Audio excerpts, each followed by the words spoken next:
OC World is made possible by the generous contributions of the Marisla Foundation, the Keith and Judy Swain Family Foundation, Orange County Community Foundation, the Cordoba Corporation, and viewers like you. Thank you.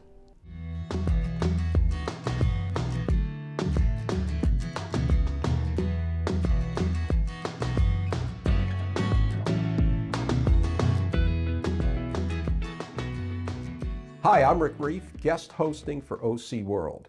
Is California in decline? Is Orange County losing its mojo? Can Anaheim and the Angels kiss and make up? These are questions that should be put to an economist. And so I'm here with my fellow Italian heritage Chicago boy and long-suffering White Sox fan, Jim Doti, or as he's known in higher circles, Dr. James L. Doti.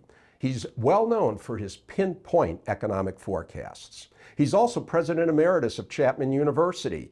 He's the man who turned Chapman from a sleepy college into a vibrant university, and he still teaches there. And he's a Renaissance man. Mountain climber, marathon runner, children's author, woodworker, chicken farmer, kidney donor, and a big Angels fan. Jim, great to be here with you. And did I leave anything out? No, but I'm very proud of your chicken farmer mention, and I may have left out woodworker. But anyway, so we'll put that in too. So, you know, I think it's a testament to the legendary status that you have at Chapman that we're here. Other professors I've known, even Nobel winners, have cubicles. You have a house. They gave you a house on campus or right across the street from the university. And holy cow, how do you rate that?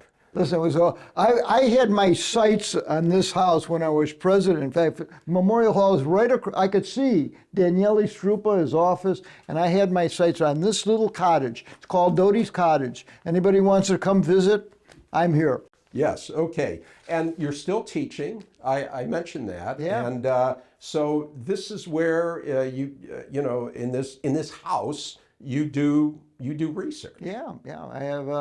I work with my students here. We have a little research office, and Dorothy Farrell, my assistant for the last 20 years, is with me. So we have a lot of fun here. And it's always been my game plan that in the twilight of my years that I would return to the fold, so to speak, being back with students and teaching again. And I love it. Okay, and you are currently working on some research, several projects.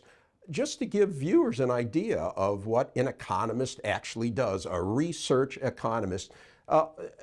Tell us, you're doing something with COVID. Tell us about that. Yeah, I was really fascinated with different state policies relating to trying to bring COVID under control, reduce the number of infections and deaths. And I noticed that some states had very high COVID rates, death rates, case rates, and other states very low. And I was intrigued with that.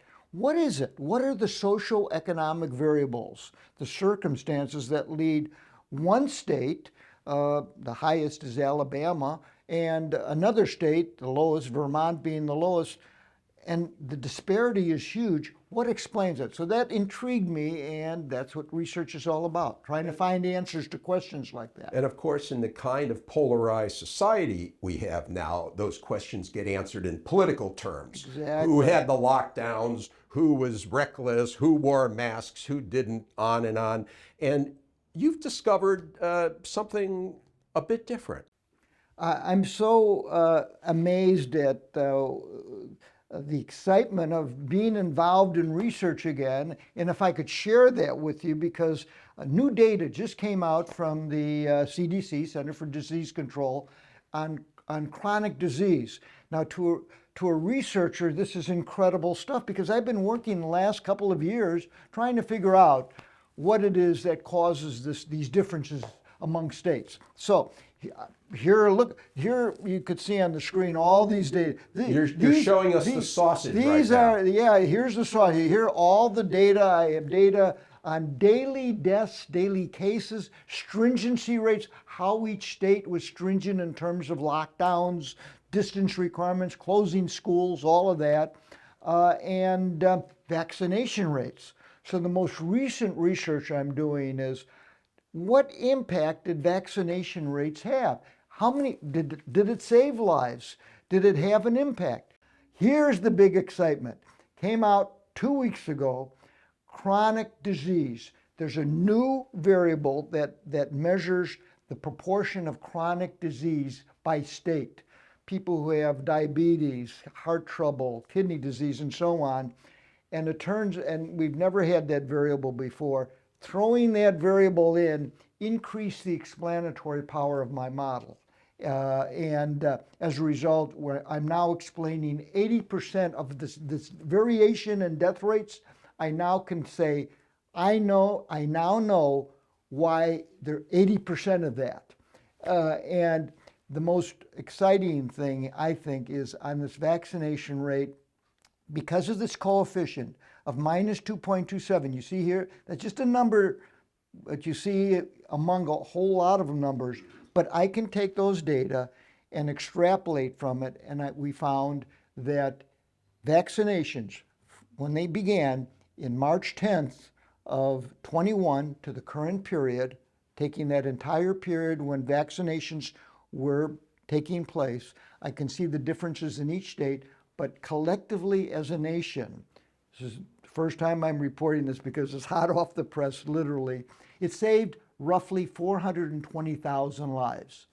We lost COVID deaths over that same period. I'm talking about March 10th, 21 to the current period. We lost roughly a million deaths over that period. But I'm sorry, 560,000 deaths we lost over that period. So that means if we didn't have vaccinations, instead of having 560,000 deaths, we would have had a million.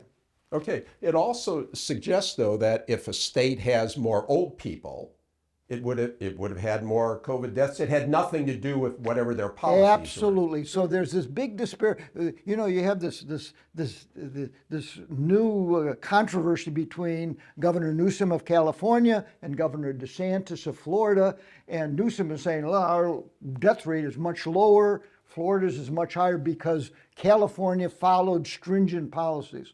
Well, it turns out that if you look at all of the factors, vaccination rates, age, chronic disease, and so on, the disparity, which is wide between California and Florida, is explained, and a good portion of it is explained because Florida has 21% of its population over the age of 65.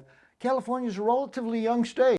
Okay, so let's turn our attention, our focus on California, something that you've looked at for a long time. And Jim, as I was driving from Laguna Beach to meet you here in Orange today, all right, I'm telling you, above head, there's this canopy of blue sky without a cloud anywhere, okay? In my rear view mirror, you have the glistening Pacific Ocean. Yeah. And in front of me in the distance, the beautiful white-capped San Bernardino Mountains. There's no other place like that on Earth. Absolutely not. And people are fleeing. In the world. Yeah, and people are fleeing the state. You mentioned that we're from Chicago. Yeah. I came to Chapman as a visiting professor. It was only going to be a one-year deal. Milton Friedman wanted me to take on a job. Name dropper. Yeah, he wanted me to take a job in Michigan as a researcher, but I wanted to live in California, and I was going to move back. Very similar. I'm driving down PCH in a little MGB sports car. I hit, for the first time, Laguna Beach, and I see the beach in front of me, the sun, the waves lapping on the shore, and that was my epiphany. I'm not leaving here. California is an incredible state, the Golden State. Yeah. I love it. Yeah, and Milton Friedman, of course, the great Nobel-winning legendary economist. And he came, and he moved from Chicago to San Francisco. Yes, and also began work closely with Chapman, thanks to you. All right, so having said all that, a lot of people are leaving California. What is going on? Last 2 years, a million more people left than moved in. Some of my research relates to that issue because I'm very much interested in not just California. Why do more people move to Florida? In fact, California, more people have moved out of California than any other state. Florida, more people have moved in than any other state. It's like COVID. What explains those differences? We studied it. We looked at housing prices, which is partly related to it, a causal factor, but by far the most important factor, using the same kind of analysis that I talked about relating to COVID, similar econometric analysis. Turns out the most important reason is tax. California, out of 50 states, is the second highest tax state. New Jersey being one, California second, New York State being third. Now, when you say that, of course, some people will point out, and I think the governor has pointed out, property taxes are low here. So when you say tax, are you doing your economist thing to figure out overall taxes? The Tax Institute, they rank all taxes. So we're talking about income tax, sales tax, property tax, corporate taxes, and they're weighted based on the revenues that are received. So, for example, Texas has a higher property tax than California. But when you put all of the taxes together, as I pointed out, California is 49th highest. Texas, I believe, is something like 14th. And how about Florida? Florida is 4th. Okay. All right. So taxes is so the single biggest reason it's taxes. Now, does that play in the high cost of living? Well, it's partly involved, but that's where housing becomes even a more important factor. But in terms of people leaving and moving into states, the most important reason is tax. Let me qualify this. If you ask a person who left for another state, let's say Texas or Florida, which is where they tend to be going, Arizona, Washington, they will not tell you it was because of taxes. Oh, there was a job opportunity I heard about. I had a job, making more money there, salary increase and so on. It wasn't taxes. But why are those jobs forming there? Why are companies developing job opportunities in Texas and Florida and Arizona? Because taxes are lower. So it's kind of an indirect effect. The economy, businesses are moving with their feet. It's a very, very competitive global environment. Taxes are a very important cost, corporate taxation. And if they can go to a state where corporate income taxes are zero, they'll tend to move there. And as a result, that's where the jobs are. And people, it's like a magnet, people are following jobs. How about regulations? Do regulations have an impact? That's a great question, Rick. Turns out, thankfully, just as I was excited about that new chronic statistic, there's a new regulation statistic that came out from George Mason University. And it's a measurement of of all 50 states and a measure of regulation. And it turns out that if you were to ask what are the variables that explain why people are leaving the state of California in spite of its beauty and natural beauty and everything else, the mountains, the ocean, all of that, it's first taxes, second regulation, third housing prices. Okay, now interesting some of the work you've done, because these things can be nuanced too. And a lot of people say, oh, housing prices are too high, and so the answer is more housing. We have a housing shortage. You've looked into that and you've got a little different conclusion, don't you? Well, I certainly have a different conclusion than the governor. The governor 5 years ago or so, 5 years ago, suggested that we need 3 million new homes. But each year to get to that goal, we need 500,000 additional units over and above what we're producing. Each year. When we produce about 100,000, normally our whole industry in California would produce 100. He wanted 500, as if you can get resources to quintuple what we are doing. So when you ask, do we need more housing? Yes, we need more, but we don't need 500,000. So I think he saw the light of day and went down to 350, then 300. I think they're talking now we need 200, and we're still producing 100,000 units a day. And it turns out that even though we're producing 100 and not 500, not 300, not 200, but just 100,000, the number of people per unit is actually declining in California. Density is dropping. Why? people are moving out of the state. So I think the governor is actually accomplishing his goal, but he's doing it by policies that lead more and more people to leave the state. Right. And you also at one time looked at one of the statistics sometimes cited by housing advocates is that there are more people per unit in California. Yes. And you looked into it though and said, well, that's actually a natural thing. It's not talk about that. I will attack McKinsey, the well-known company with their research reports and consulting.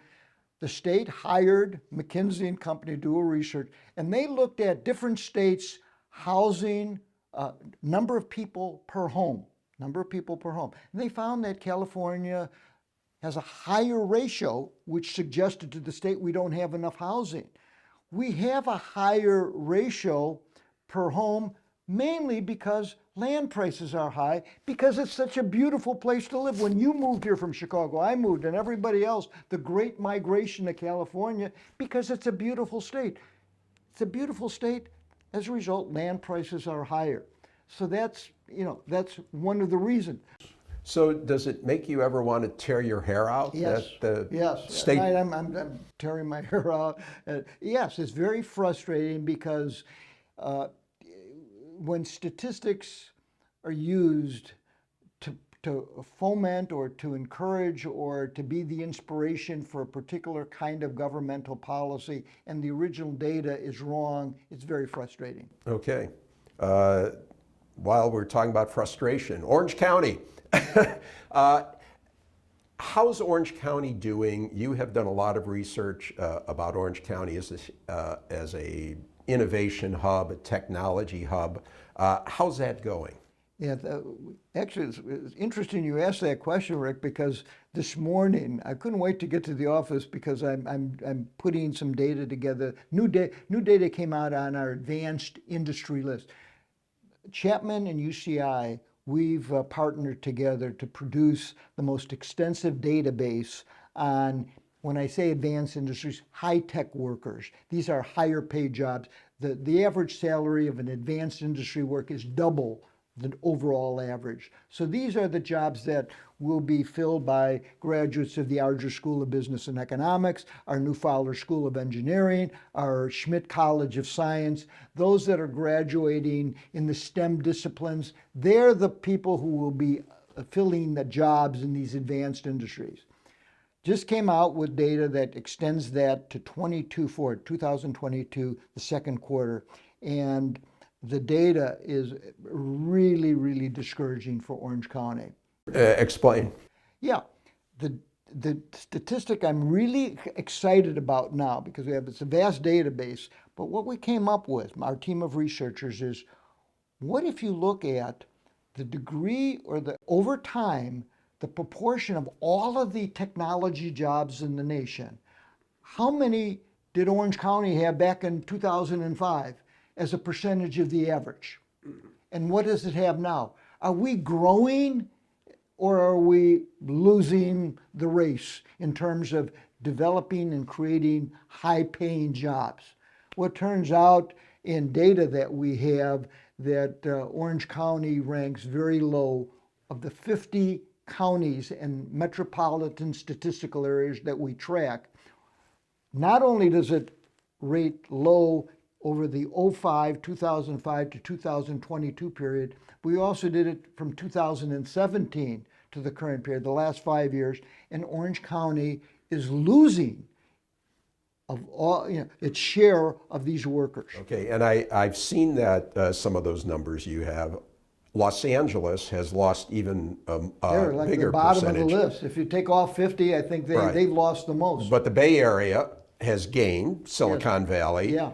and also San Diego, our neighbor to the south, has gained. That's the thing that's most disconcerting, Rick. The Bay Area, you have these major companies. They have a history with, Apple, Microsoft, you have all of these companies that are developing more and more jobs. So they have this infrastructure that is developed, and as a result, they're continuing to be a magnet, although not growing as much as they had in the past. But Orange County and San Diego are very similar in terms of population, in terms of location, in terms of back in 2005, we were about the same in terms of where we were in terms of advanced jobs. But since '05, San Diego has grown rapidly, and Orange County has dropped and declined. Why do you think that is? That's the million-dollar question. I can speculate. I think it has something to do with the kinds of advanced industries we have here.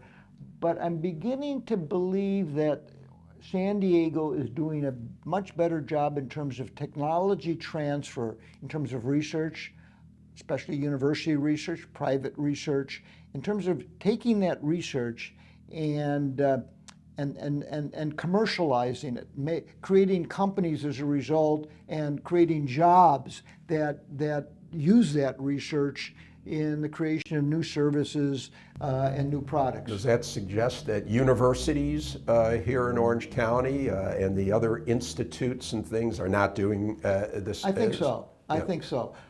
University of California at San Diego is doing a much better job than, I'll put Chapman in that, UCI and Chapman and Cal State Fullerton.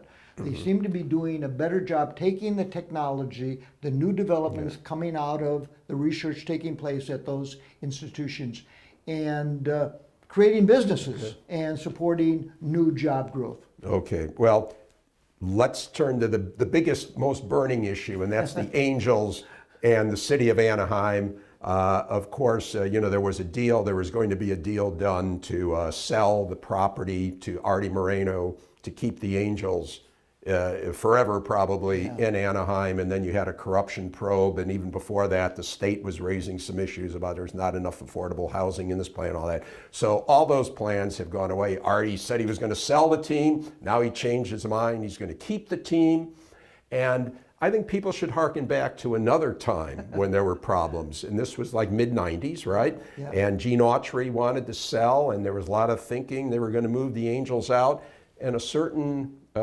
university president played peacemaker, and this ball has something to do with that. So here, hold this ball and tell us the story of what you did to help keep the Angels in Anaheim.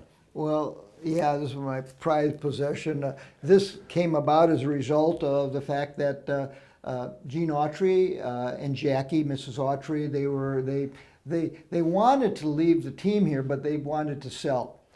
Gene was getting up in years, and Jackie wanted to sell, support their philanthropic activities and so on. They wanted to sell to a buyer that would keep the team in Anaheim. But the buyer at the moment that seemed to be the leading, it was actually headed up by Peter Uberoth. They had a group, and they were going to move the Angels out. Anyway, I love baseball, Chicago White Sox, and I also knew that the Angels are important to our community, the kind of the glue, the gel that keeps us together culturally, something we all kind of support. Anyway, I called Gene Autry, talked to Mrs. Autry. I also knew Michael Eisner. He spoke at Chapman. We became friends. I called Michael and also Mayor Daley and Michael Eisner, then the CEO at the time of the Disney Corporation, and Jim Ruth, who was a manager. Anyway, I called them up, said, "You're not reaching a deal. I think it's because the press making too big a deal. Let's do it privately. Let's negotiate here at Chapman." So they came here at Chapman. Long story short, they reached a deal, and the Angels acquired the team from the Autrys. And the Autrys were so happy. Jackie called me and invited me to a game in the box. And it was ironically against the Chicago White Sox. 7th inning, I'm sitting next to Gene Autry, who's the sweetest, most wonderful guy. To me, he was my cowboy hero growing up in the 50s. So this was a major kick for me to be seated next to him. He's working on his box score, keeping track of what's going on in the game. There's a line drive, a Chicago White Sox player hits a line drive, coming towards the box, and it looks like it's coming right towards Gene. I push his head down, and I kind of sneak my eye up, the ball, this ball hits the edge of the table, arcs up, I put my hand up, and I catch that ball. As long, my goal in life, my bucket list is to catch a baseball. I used to go to Comiskey Park with my mitt to catch a ball. I never got close. Wrigley Field, never close. And I got this ball, and Gene Autry signed it for me, and he said, to Jim, you just saved my life. Jim, that is a great story. Well, if the Angels don't reach a deal with Artie Moreno, Chapman University is open to begin negotiations again. Well, let me put to you, as an economist, I'm just thinking that right now there's so much noise going around this criminal investigation and the fact the deal is off and can it be revived. What I'm thinking is, you're talking about a parcel of land that, maybe it's worth, the city's appraisal was $2 million an acre. Some people are saying now with the economy and the decline of the office market, there was a lot of office in that it would be worth less than $2 million. Other people are saying industrial land is $4 million, but then people say no one is going to turn that site into a warehouse district. The state of California and citizens of Anaheim would have a fit, so you can't do that. So whatever it is, it's $2 million. It comes out to, I think like $500 or $300 million, 500 million. Artie just put that team up for bid. And those bids reportedly were $2.5 billion to $3 billion. As an economist, isn't there some room here where they could work a deal that maybe Artie could do some development and the team could stay and his franchise would be just fine, maybe enhanced? Absolutely. A deal will be made. It's slow to get there, but a deal will be made. There's just too much money involved.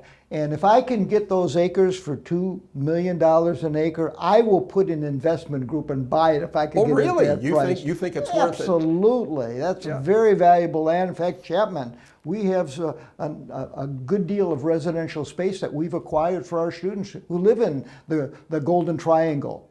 Oh, Platinum Triangle. Could Chapman buy the Angels? We could probably put not for $2.5 billion. I already got a great deal from the Disney company. How about that? In fact, what was it? Something well, like. Remember, Gene Autry paid $350,000 back in 1960, and then Disney. Although Disney looks like pikers compared to Artie, because then they paid like $150 million. Yeah. And then sold it a few years later for $180 million, and now it's $2.5–3 billion. Yeah, and while the Disney company owned it, we won a World Series. That's right. And that has not happened before or since. Exactly. And Disney took a lot of grief when they owned that team, and in retrospect, God bless Michael Eisner. God bless Michael Eisner. But they could have, with $2.5 billion, that's what the teams are worth now. Yeah. Jim, thanks so much for your insights. It has been a great discussion.